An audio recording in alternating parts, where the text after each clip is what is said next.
kebebasan individu dan partisipasi aktif rakyat dalam pemerintahan. Dalam sistem ini, kekuasaan politik dipegang oleh politisi sipil yang terpilih melalui pemilihan umum dengan badan legislatif memiliki posisi lebih tinggi dibandingkan eksekutif. Ciri-cirinya meliputi adanya banyak partai politik, perlindungan hak-hak individu, dan mekanisme check and balance untuk mencegah penyalahgunaan kekuasaan.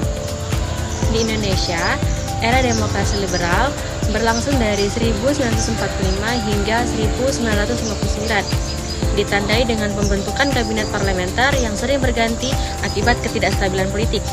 Meskipun memberikan kebebasan berpendapat, sistem ini mengalami kesulitan dalam menciptakan stabilitas dan akhirnya digantikan oleh demokrasi terpimpin pada 1959. Berikut adalah kabinet pada era demokrasi liberal. Yang pertama, Kabinet Natsir. Kedua, Kabinet Sudirman Sudiojo. Ketiga, Kabinet Wilopo. Keempat, Kabinet Ali Sastro-Midjojo 1. Yang kelima, Kabinet Bahranuddin Harahap. Yang keenam, Kabinet Ali Sastro-Midjojo 2. Dan yang terakhir, Kabinet Juanda. Kabinet Natsir adalah kabinet pertama yang dibentuk setelah pembubaran negara Republik Indonesia Serikat dan kembali menjadi negara kesatuan Republik Indonesia. Kabinet ini diumumkan pada 6 September 1950 dan bertugas sejak 7 September 1950 hingga 21 Maret 1951 di bawah kepemimpinan Muhammad Natsir dari Partai Masyumi. Berikut adalah beberapa poin penting dari program kerja yang mencerminkan visi dan misi Kabinet Natsir. Yang pertama, keamanan dan ketentraman.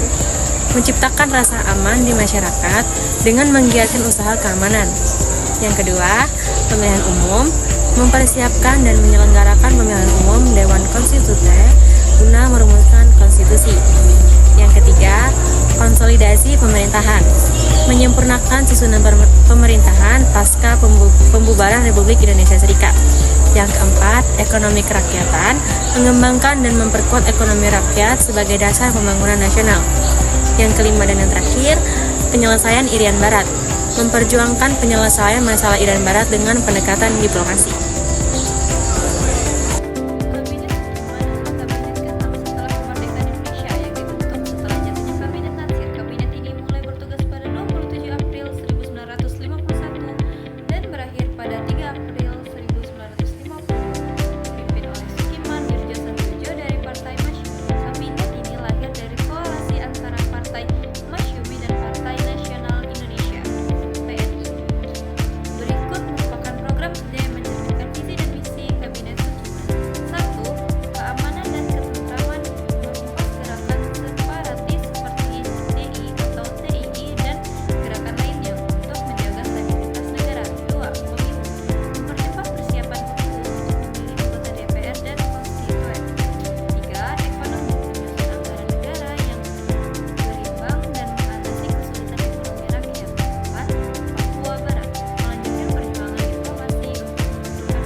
Kabinet Wilopo adalah salah satu kabinet pemerintahan Indonesia yang dibentuk pada masa awal kemerdekaan berlangsung pada periode demokrasi parlementer.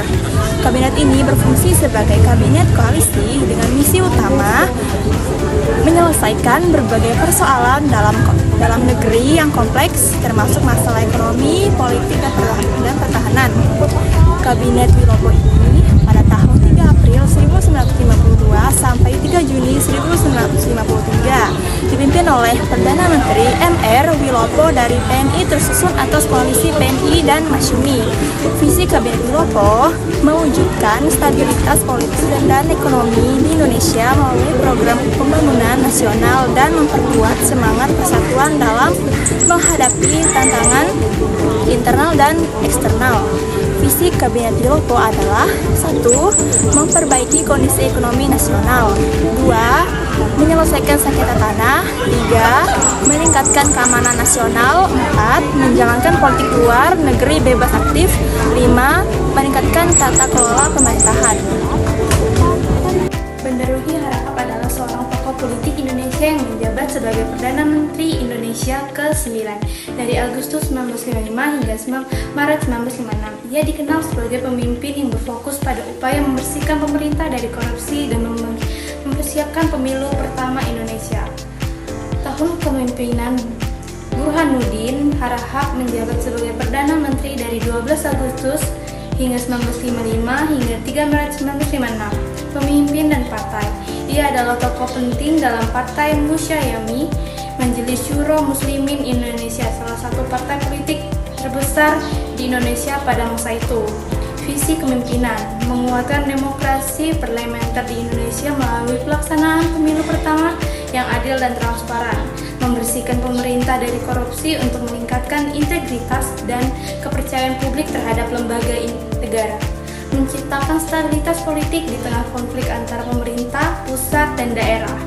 Misi utama menyelenggarakan pemilu pertama di Indonesia pada tahun 1955 untuk memilih anggota DPR dan konstituante, mengembalikan kepercayaan rakyat pada pemerintah melalui reformasi administrasi dan memberantas korupsi, memperkuat hubungan dengan dunia internasional khususnya dalam kerangka menjaga netralitas Indonesia di era Perang Dingin. Kepemimpinan dan prestasi pemilu 1955 di bawah pemerintahannya, pemilu pertama Indonesia berhasil diselenggarakan pada September 1955. Pemilu ini dikenal sebagai salah satu pemilu paling demokratis di dalam sejarah Indonesia.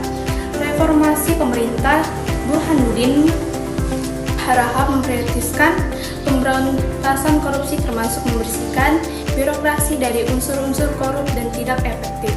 Kepemimpinan Burhanuddin Harahap dianggap sebagai salah satu periode penting dalam sejarah politik Indonesia karena membawa negara ini menuju demokrasi yang lebih kuat.